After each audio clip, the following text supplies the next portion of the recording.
wabarakatuh. Bismillahirrahmanirrahim. Alhamdulillahi rabbil alamin. Wa bihi nasta'inu ala umuri dunya waddin.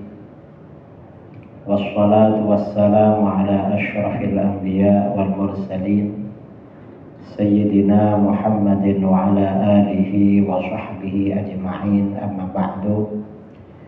Qala Allah Ta'ala: wa man ahsanu qawlan mimman da'a ila Allahi wa amila shalihan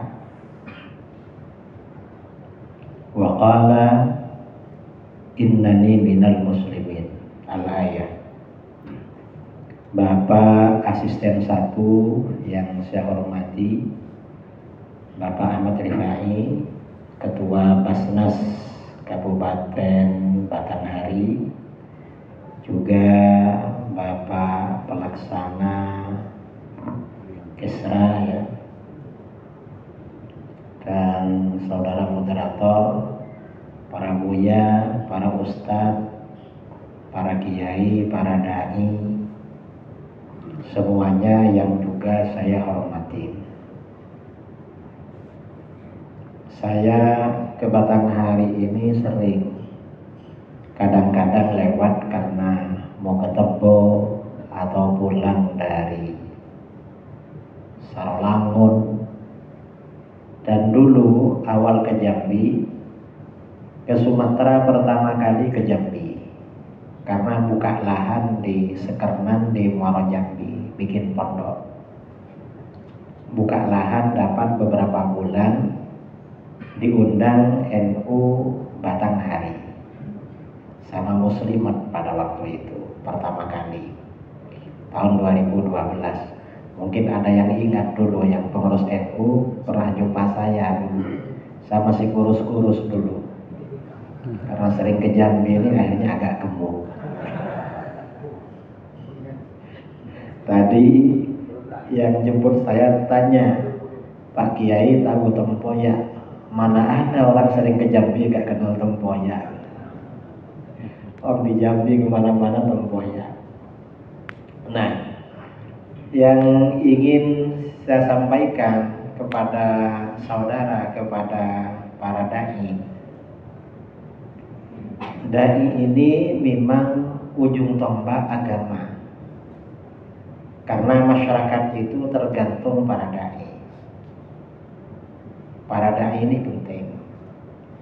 Nah, ini para dai. Karenanya ketika dai-nya ini baik-baik, insya Allah masyarakat diarahkan pada yang baik. Tapi kalau dai-nya kurang baik, arahannya juga kurang baik. Itu para dai. Nah, para dai pertama kali harus tahu, kita berdakwah di Indonesia ini beda dengan berdakwah di tempat lain.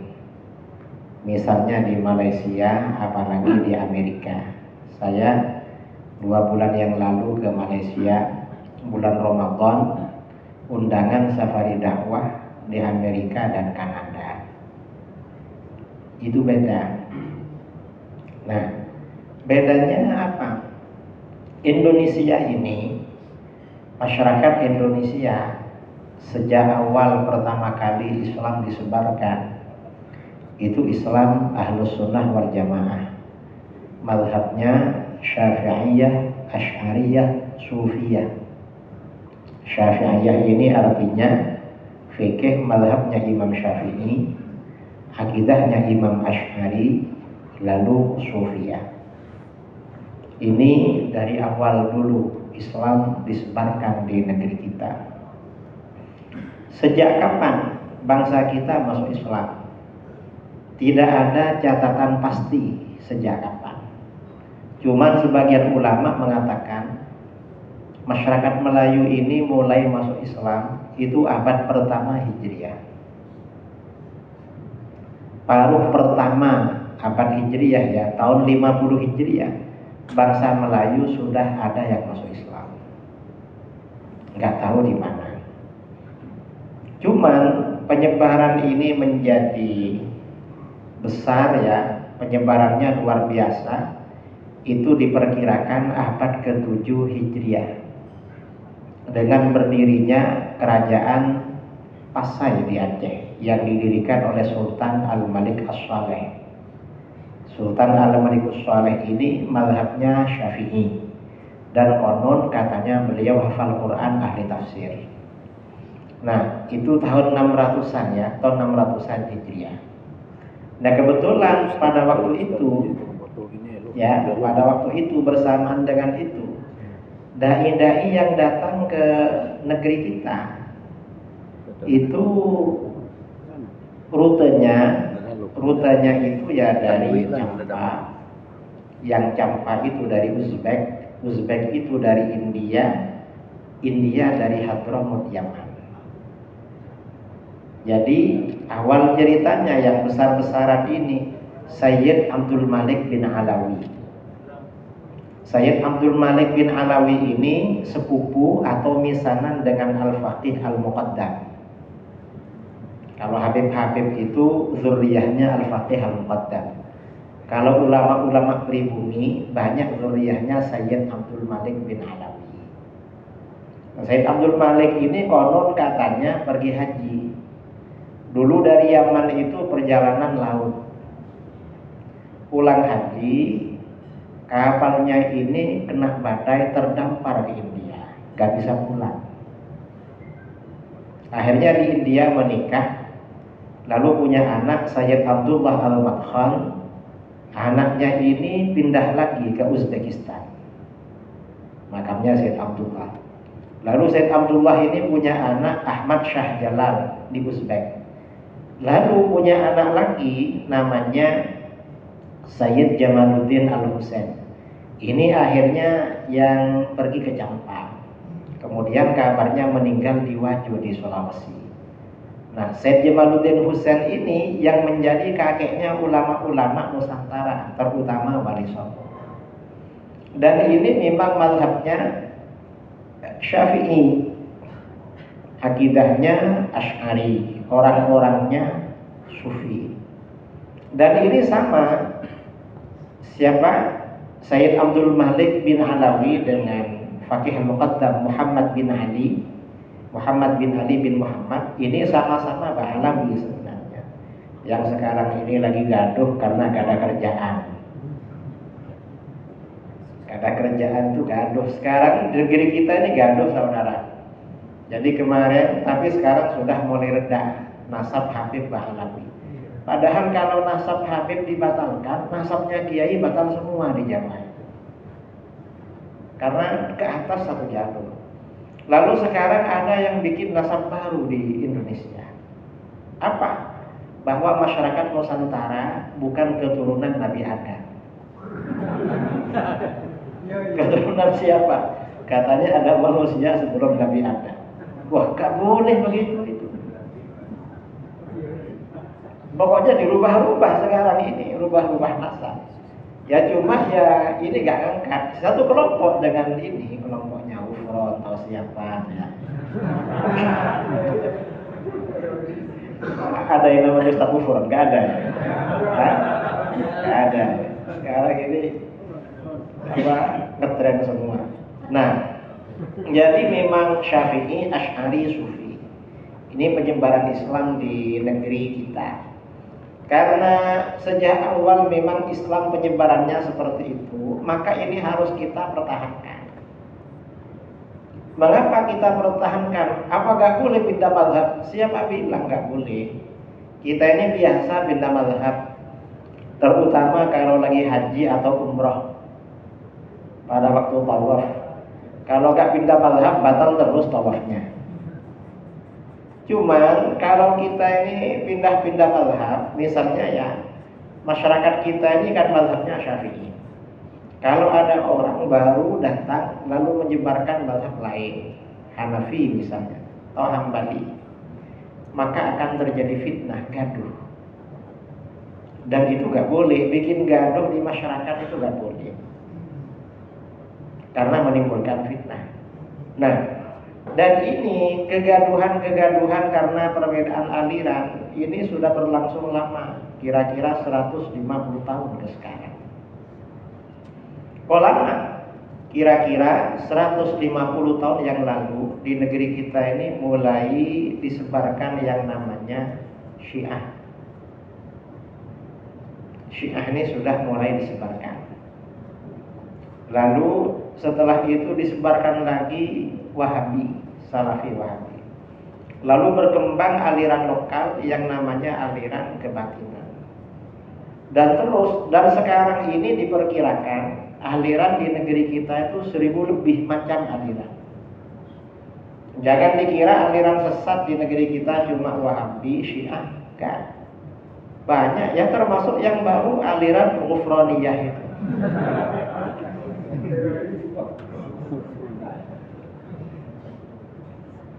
Dan ini yang mencuat ke permukaan ya. Yang nggak mencuat di daerah-daerah itu banyak, saudara.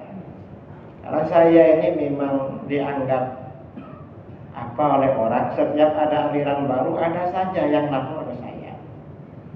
Kalau di Jember itu, di mana ada aliran, itu ada yang datang ke rumah. Ada apa? Kiai, di sana ada gini. Saya pikir saya ini polisinya atau apa gitu. Tapi maksudnya minta saran ya, minta masukan. Tapi biasanya saya ngajak NU, biasanya saya urus. Kawan-kawan di NU saya ajak untuk turun. Karena menjaga akidah Ahlus Sunnah wal Jamaah. Ini perlu dijaga. Jadi aliran ini memang banyak. Dan ini aliran-aliran ini ya harus kita kembalikan ke dalam Ahlus Sunnah wal Jamaah. Dengan segala cara kita jaga, kita pertahankan. Ini aliran-aliran. Nah, karena aliran-aliran ini, banyak aliran-aliran ini, kadang para dai ceramahnya terpengaruh. Kok terpengaruh? Nanti ada kufron, semua dai ceramahnya tentang kufron di mana-mana. Sampai yang nggak dengar itu bingung, siapa kufron? Saya sendiri juga bingung dulu. Sebenarnya di grup-grup WA para kiai, para asatid, sejak sebelum Ramadan sudah disinggung-singgung nama kufron. Mama tapi kok laki-laki? Biasanya kan mama ini kan perempuan kan. Mama Dede misalnya. Tahu mama siapa? Ini kok apa? Gak paham dari dulu. Baru kemarin-kemarin mungkin 3 mingguan ini baru ngerti. Oh ini mama kufron maksudnya. Nah, dan ini ya, ini ini kadang-kadang para dai. Nah, lagi yang juga ya, para dai ini juga perlu paham, mengetahui karakter masyarakat kita. Karakter masyarakat kita, masyarakat Melayu, Indonesia, ini bagaimana? Karakternya itu masyarakat kita ini mudah percaya sama orang. Dan itu karena masyarakat kita ini lugu-lugu, hatinya baik dan mudah berbaik sangka. Misalnya ya, ada takbir akbar, orang-orang kumpul, tiba-tiba ada mobil datang, lalu yang turun baju putih bersorban, itu nanti cium tangan semua. Setelah cium tangan, mereka toleh-toleh, siapa? Sama-sama gak tahu siapa ini. Ini masyarakat kita memang mudah husnuzan. Nah, kemudian ini karakternya ya, dan ini karakter yang baik, karakter yang positif. Cuma kadang-kadang dimanfaatkan memang. Gimana? Karena masyarakat ini senang sama simbol-simbol, akhirnya orang walaupun nggak punya kualitas, simbolnya yang diutamakan. Kemana-mana pakai baju putih, pakai sorban, pakai gamis, nggak ngerti apa-apa. Nanti masyarakat pasti hormat. Kadang-kadang begitu. Ini karakter. Nah, kemudian para dai ini juga yang diperlukan. Apa sebenarnya yang perlu diprioritaskan di dalam dakwahnya kepada masyarakat? Nah, yang perlu diprioritaskan kepada masyarakat itu di dalam berdakwah ya. Pertama, kita ini kan Islam. Di dalam hadis itu sabda Rasulullah SAW, buniyal Islam ala khamsin. Islam itu dibangun di atas 5 perkara. Apa? Yang pertama, syahadatu an la ilaha illallah wa anna Muhammadan Rasulullah. Bersaksi bahwa tiada Tuhan selain Allah dan bahwa Nabi Muhammad adalah utusan Allah. Nah ini maka prioritas pertama, masyarakat ini harus ada penguatan akidah. Jangan sampai masyarakat ini tidak kenal akidah. Akidah Ahlus Sunnah wal Jamaah. Nah, para ulama dulu dalam rangka ya menanamkan sifat asyhadu an la ilaha illallah wa anna Muhammadar Rasulullah, membangun konsep akidah yang disebut dengan sifat wajib 20. Padahal bukan 20, karena ada kitab Melayu ya yang dipelajari bahasa Melayu itu, tulisan Arab Pigun. Itu bilangnya sifat 20, isinya 50 itu. Mengapa 50? Sifat wajib 20 bagi Allah, sifat mustahil 20 bagi Allah, 1 sifat jaiz bagi Allah. Lalu 4 sifat wajib bagi para rasul, 4 sifat mustahil, 1 sifat jaiz, 50. Mengapa dibilang 20? Kalau dibilang 50, masyarakat angkat tangan masyarakat. Wah, banyak sekali nih, seket dikira. Kalau 20 enggak, iki 20 aja gitu. Ini 20. Wah, kalau 20 masyarakat siap. Isinya 50. Maka harus seperti itu, jangan diberatkan sama orang. Jadi memang sifat 20 dan ini perlu ditanamkan. Mengapa perlu ditanamkan? Masyarakat kita sekarang ini rongrongan dari pikiran ateis. Itu luar biasa, apalagi era media sosial. Mengajak gak percaya kepada Allah. Ini ada. Lalu kemudian di media sosial ya menyebar ajakan gak percaya pada hari kebangkitan dari alam kubur, ba'ats, hari kiamat. Ini ada juga. Dan ini para asatid ini juga perlu menyiapkan, terutama masyarakat perkotaan. Syahadat ini, maknanya syahadat. Kemudian setelah asyhadu an la ilaha illallah, lalu asyhadu anna Muhammadar Rasulullah. Nabi Muhammad adalah utusan Allah.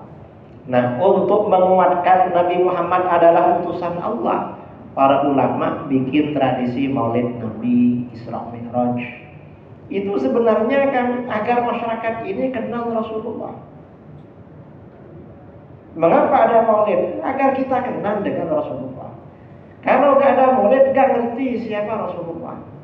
Saya dulu pernah ditanya seorang kepala desa. Orang kepala desa tanya pada saya, Kiai, apa? Rasulullah dengan Imam Syafi'i lebih dulu siapa? Nabi Muhammad itu dengan Imam Syafi'i siapa yang lebih dulu? Nah kenapa? Katanya ini agamanya Rasulullah, kok ikut Imam Syafi'i? Saudara jangan mengira di Jambi gak ada orang yang gak tahu seperti itu. Ya mungkin ya sampeyan anaknya, keluarganya mungkin tahu, tapi kalau masyarakat yang kerjanya cuma cari getah karet, kemudian narik sawit, rondol sawit, jangan dikira tahu semua itu. Makanya ini dibikin acara maulid. Orang tuh biar kenal Rasulullah SAW. Setelah saya terangkan, lah Imam Syafi'i itu pengikutnya Rasulullah, lebih dulu Rasulullah. Loh kalau dengan Imam Ghazali lebih dulu siapa katanya? Saya dulu gak punya pikiran. Ada masyarakat gak tahu kalau imam-imam itu lebih dulu Rasulullah. Setelah pulang itu baru ngerti, kok ada ya orang bertanya begitu. Artinya apa? Kadang-kadang dai ini kan bingung penceramah itu. Bingungnya apa? Mau ceramah apa sama masyarakat? Dalil yang mau disampaikan dalil apa kira-kira? Nah, biasanya ya dalil-dalil konvensional itu yang disampaikan oleh Pak Kasih tadi. La in syakartum la azidannakum. Itu terus yang disampaikan dalilnya. Enggak ada dalil lagi. Sama, kalau yang Wahabi dalilnya cuma satu. Apa dalilnya? Al-yauma akmaltu lakum dinakum. Nanti semuanya dibid'ahkan. Mengapa? Agama sudah sempurna, gak perlu ditambah-tambah. Dalilnya al-yauma akmaltu lakum dinakum. Lah Wahabi pakai dalil itu terus dari dulu sampai sekarang. Umat Wahabi masih percaya. Masih percaya ikut Al-Quran hadis. Masa Al-Quran cuma itu aja? Nanti kalau hadis yang disampaikan kullu bid'atin dhalalah. Kan itu aja yang disampaikan. Tapi masyarakat percaya. Ini jadi artinya apa? Yang masalah akidah ini harus menjadi prioritas.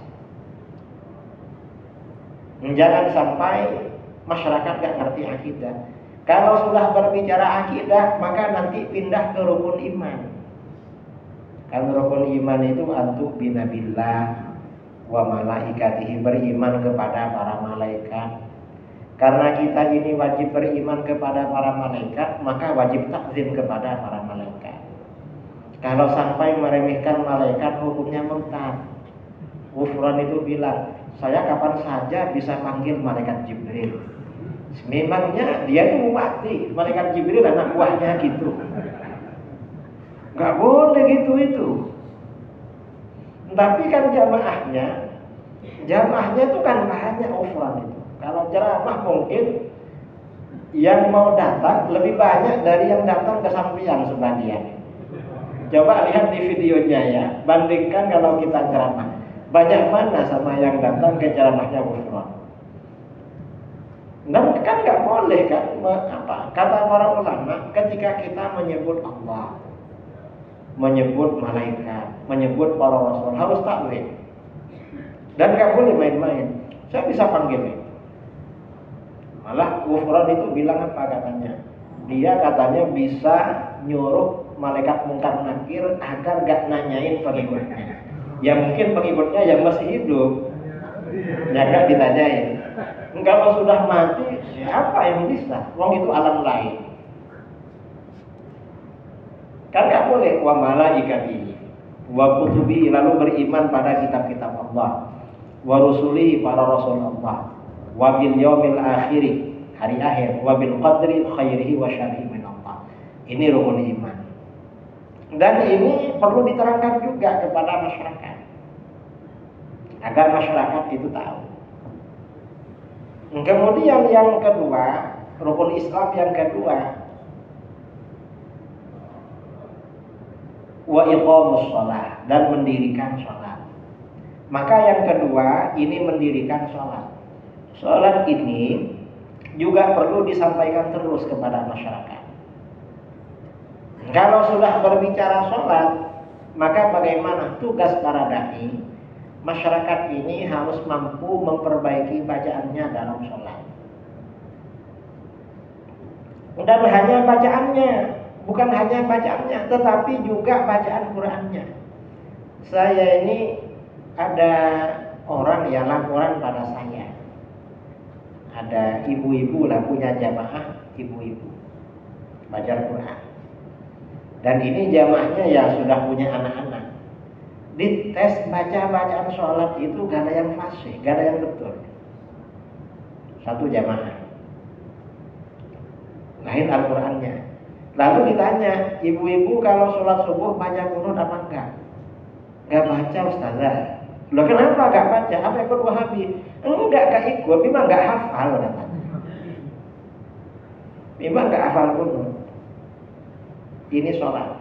Jadi sholat ini memang perlu ditekankan. Kalau perlu ya para dai ini memfasilitasi gimana sekiranya masyarakat kita bacaan sholatnya bagus, bacaan Fatihahnya bagus. Karena hasil survei IIKI, Institut Ilmu Al-Quran di Jakarta, tahun 2023, masyarakat kita yang buta Al-Quran itu hampir 80%. Yang nggak bisa baca Quran. Nggak bisa. Ya mungkin yang bisa yang biasa dibaca. Apa yang biasa dibaca? Kalau sholat Fatihah, rakaat pertama kuliah, yang kedua ulhu. Yang bisa mungkin itu. Dan ini persoalan bagi kita. Jadi masyarakat ini ya memang di dalam kita berdakwah ini, gimana sekiranya sholatnya bagus. Setelah akidahnya bagus, gimana sekiranya sholatnya bagus. Karena kadang-kadang para dai ya, karena saya juga sering jadi konsultan para dai. Kawan-kawan saya yang berdakwah, yang ceramah sering telepon, apa Kiai punya cerita baru katanya. Minta kisah-kisah, cerita-cerita untuk disampaikan pada orang. Ini kok mikirnya cerita terus. Masyarakatnya sudah betul enggak sholatnya? Sudah betul enggak bacaan sholatnya? Kan masih banyak cara wudhu masyarakat kadang-kadang tidak betul, ya. Cara berwudhu itu kadang-kadang yang dibasuh mukanya cuma depan, yang di sini di bawah gak dibasuh. Kadang-kadang yang ibu-ibu, terutama anak-anak yang kuliah atau yang lagi ngantor, pada waktu berwudhu, make upnya itu tidak dibersihkan dulu. Saya sering jumpa. Jadi pada waktu berwudhu masih cantik, make upnya gak bersih, kan gak sah. Ini banyak gak tahu juga. Jadi memang kita ya di dalam berdakwah itu, para dai itu harus punya misi yang jelas. Punya misi. Artinya apa? Agar memang menjadikan masyarakat ini akidahnya bagus, sholatnya bagus. Kalau sudah sholatnya bagus, baru kemudian wa ita'uz zakah. Karena di Batanghari ini kan rata-rata kebunnya lebar-lebar, luas-luas ya. Kalau kebunnya luas-luas, berarti zakat yang wajib itu zakat ATM. Karena asetnya di ATM mungkin banyak. Karena zakat itu, kalau sawit itu kan menurut mazhab Syafi'i kan nggak wajib zakat. Karena bukan makanan pokok. Lalu karet nggak wajib zakat karena bukan makanan. Tapi kalau hasil penjualan itu uangnya ditimbun sampai 1 nisab, setahun kan wajib zakat. Berapa nisabnya? 85 gram emas. Dikrus dengan itu. Kalau sampai situ maka wajib zakat. Memang di pendapatan masyarakat itu gak semuanya wajib zakat. Cuma kadang-kadang wajib. Nah, zakat ini juga perlu diterangkan kepada masyarakat. Kira-kira apa saja yang wajib dikeluarkan zakatnya. Kadang-kadang memang benda itu gak wajib zakat, tapi uang simpanannya wajib. Saya pernah ditanya sama kiai ya, seorang kiai. Iya, ini ada kawan ternak ayam telur, ternak ayam petelur itu 10.000 ekor. Ini gimana cara zakatnya? Saya bilang gak wajib. Ayam itu gak wajib zakat. Loh, dia banyak uangnya, kaya. Ya, yang wajib bukan ayamnya, uangnya yang disimpan itu. Kalau uang yang tersimpan itu 1 nisab, sudah minimal 85 gram emas. Kok 85 ya? Berapa? 75. 85 ya. 85 gram emas minimal, maka wajib zakat. Kalau sudah 2,5%. Kalau ayamnya gak wajib, karena ternak yang wajib itu kambing, sapi, onta. Itu sapi bukan onta. Dan ayam, orang punya kambing, punya sapi, wajib zakat. Itu juga syaratnya kalau di gembala, di tempat gembala umum. Kalau orang punya ayam telur, wong itu gak digembala ya. Dikandarin, dikasih makan. Makanya gak wajib. Lah terus jualan telurnya apa gak termasuk zakat tijarah? Dagang? Bukan. Karena itu menjual telurnya sendiri. Tijarah itu, perdagangan itu artinya orang beli pada orang lalu dijual lagi. Itu namanya dagang. Lah terus ini berarti gak keluar zakat. Kalau ayam dan telurnya gak keluar, cuma uangnya yang disimpan itu loh yang wajib zakat. Nah, ini perlu dijelaskan juga kepada masyarakat karena ini persoalan pokok. Ini para dai ya, para dai.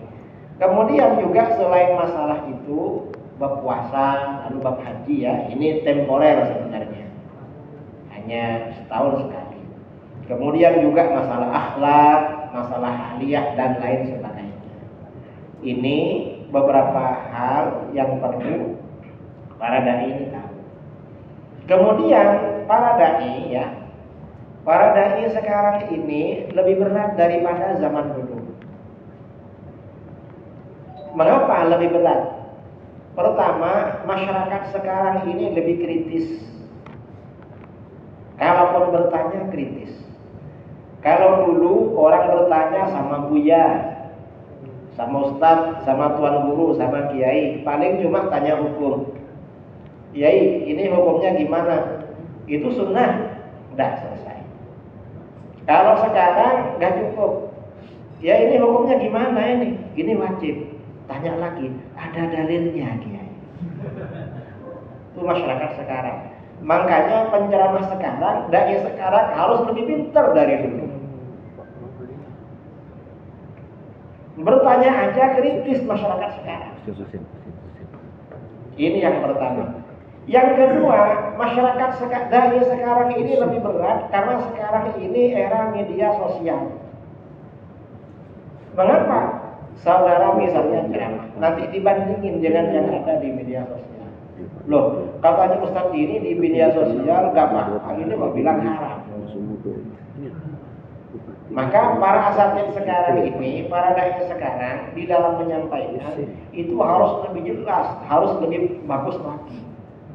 Karenanya para dai ini ya perlu juga rajin baca buku, baca kitab, atau paling enggak mendengarkan ceramah ustadz-ustadz yang bisa dijadikan rujukan. Harus seperti itu masa sekarang. Karena masyarakat sekarang ini lebih kritis. Saya ini dulu ya, tahun 2006 punya kawan sering mendengarkan ceramah. Dia gak pernah mondok, sekolah kemudian sukses jadi pengusaha. Waktu itu saya belum nikah. Oleh guru saya ditugaskan mengajar di Kalimantan Selatan. Lalu ada Habib ceramah. Kata Kiai, masa betul gitu ya? Yang ceramah tuh dikomentari terus sama kawan. Saya mikir, ini bukan orang alim, gak pernah mondok, gak bisa ini. Bisa mengomentari penceramah, gimana ya ustaz-ustaz? Padahal waktu itu YouTube, Facebook masih belum eranya waktu itu. Kalau sekarang ini sudah lebih lagi saudara, sudah lebih lagi. Makanya para dai ya, para asatid yang berdakwah ini juga perlu kitab-kitabnya yang dulu pernah dipelajari di pondok sering dibuka. Dan kalau bisa ya sebelum berceramah ya memang mutalaah dulu, belajar dulu. Agar nanti yang disampaikan memang benar-benar matang. Karena kalau ilmu yang disampaikan itu matang, insya Allah lebih masuk ke dalam hatinya jamaah.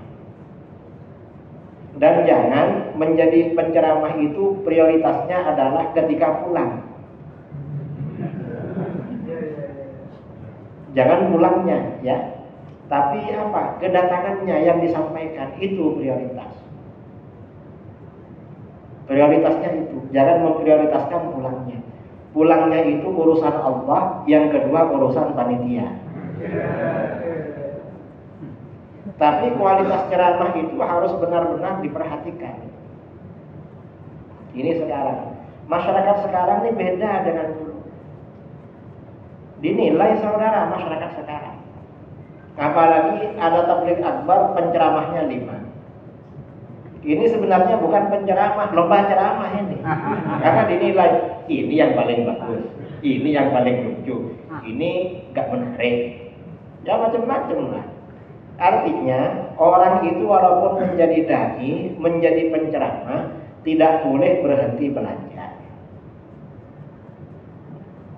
Karena memang kebutuhan masyarakat semakin banyak, semakin berat. Dan saya merasa senang ya kalau saudara-saudara di sini ternyata memang ada persatuan dai di Kabupaten Batanghari. Itu bagus sekali. Mengapa? Agar yang disampaikan kepada masyarakat itu bisa seragam. Nah, saya kira ini ya beberapa bahan yang perlu saya sampaikan tentang tip-tip ceramah agar visi misi dakwah kita kepada masyarakat itu berhasil. Tadi kata Pak MC, saya mungkin 30 menit, mungkin lebih sedikit gak apa-apa. Setelah ini kita tanya jawab sampai jam 12. Kalau saya biasa sampai jam 1, jam 2 gak apa-apa besok. Gak kantor ya. Tadi sudah ini ada kopinya apalagi. Kalau minum kopi di Jambi langsung gak bisa tidur biasanya. Saya kira ini mudah-mudahan bermanfaat. Waktu saya kembalikan kepada MC untuk mengatur sesi tanya jawab. Assalamualaikum warahmatullahi wabarakatuh.